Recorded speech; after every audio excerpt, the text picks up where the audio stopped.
Yeah. When it comes to hurricane season, though, I do think that is one thing that we're hoping doesn't happen going into this upcoming season. We are one day away. Fox Weather, your Hurricane HQ, and as we enter this home stretch of the Atlantic hurricane season, 2025 featured one of the strongest Atlantic hurricanes ever in Hurricane Melissa. The Category 5 storm brought extreme winds and flooding to Jamaica, the island still very much on their road to recovery months later. And Fox Weather Correspondent Robert Ray is live for us in Jamaica this morning. Robert, what is it like to be back on the island and visiting some of these places you spent so much time in? Yeah, Jane, good morning to you and everyone. And yeah, greetings from Montego Bay, Jamaica. This is essentially the city center and things just getting going on this Sunday morning. Look, it's really good to be back because we're seeing a lot of progress here in the country. We have seen about 1 million people, according to tourism, come in from around the world into Jamaica already this year. And we know, tourism runs the economy here. But the rebuilding process, yes, it's actually been very efficient. And all day today, we're going to start in Montego and make our way to the southwest coast, where Black River and New Hope and Westmoreland is where the actual landfall occurred. But in the meantime, I want you to watch something. It's really quite interesting, the power of the people of Jamaica and the spirit and the resilience.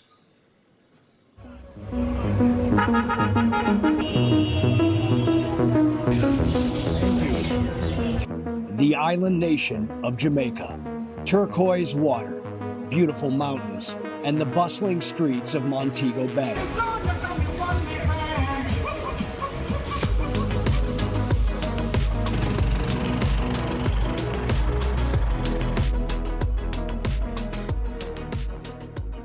Seven months after Hurricane Melissa tore across Jamaica as a Category 5 storm, the island's recovery is becoming visible not just in rebuilt homes, but in reopened hotels, returning tourists, and businesses fighting their way back. Helter-skelter, brother.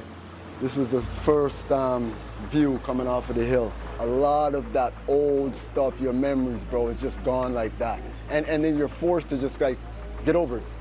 But come on, you gotta go, you know what I mean? So that's it, you don't have no recovery time.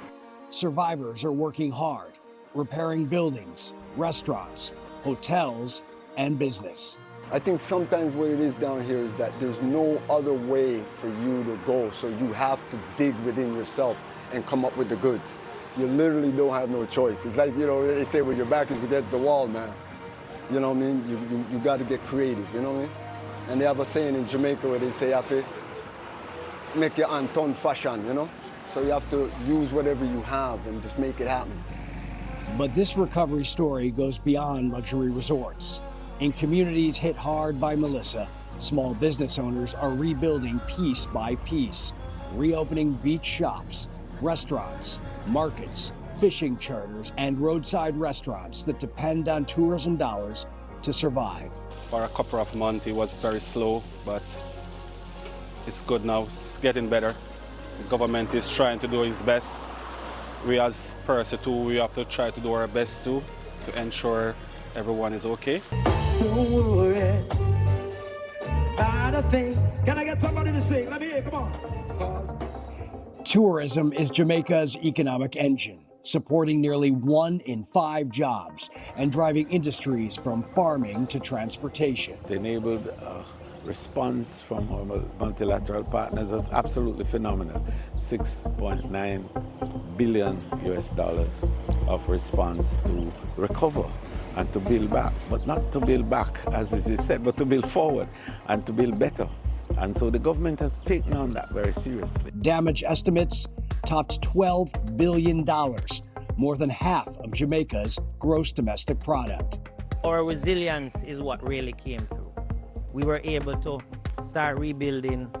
The government stepped in really, really quick. There's a lot of aid that was coming to the island.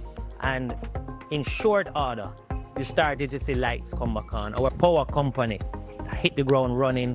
They got people to come in, and we actually opened for a tourism season, which was remarkable. People have learned again to love each other, to care for each other, to respond to each other. The impact since Melissa has been a strengthening, not just of relationships in communities, but it's reflected service strengthening of peace. And despite the scars left behind by Melissa, Jamaica's tourism industry is sending a clear message to the world. The island is reopening, the beaches are filling back up, and for thousands of Jamaicans, recovery means getting back to work. We're coming off of a tragedy, but to be honest with you, it's almost like a cleansing in some weird way. Well, you know, we are together. Holy faith, holy faith. Yeah, man, holy faith, holy faith. We'll come together, man. Video roll out, right?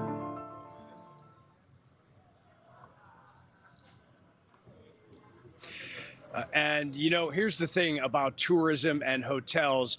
There are many hotels, the big ones, the resorts that are not quite open yet. They are basically repairing some of the damage and upgrading from some of the funds. A lot of them will be open again in the fall, but in the interim, you'll have no really problem getting a hotel here in Montego Bay. It just may not be the exact one that you want. All of this about to really go into full force this fall and winter again. Look, it takes time to rebuild, and you hear behind me a lot of the trucks moving through the city center. We're going to make our way down to Black River to the southwest coast where the landfall occurred. In fact, one of the strongest landfalls in the history of the Atlantic and hurricane season. We'll be reporting every single hour from a different location, and we hope that gives you a perspective as to the swath of the damage here in Jamaica. Back to you. Robert, as always, incredible reporting. I was going to ask you, I mean, you've been able to head into the really more tourism hotspots for Jamaica, Montego Bay, but we know that St. Elizabeth Parish, or St. Elizabeth, excuse me, I mean, the breadbasket of Jamaica, you know, Black River, where we had that landfall, took such a devastating hit. So I'd be interested to see what your reports look like coming up in the next few hours, and of course, as we kick off our Hurricane HQ week tomorrow. So Robert, we'll be checking back in with you again. Thanks for giving us that update here at the top of the hour.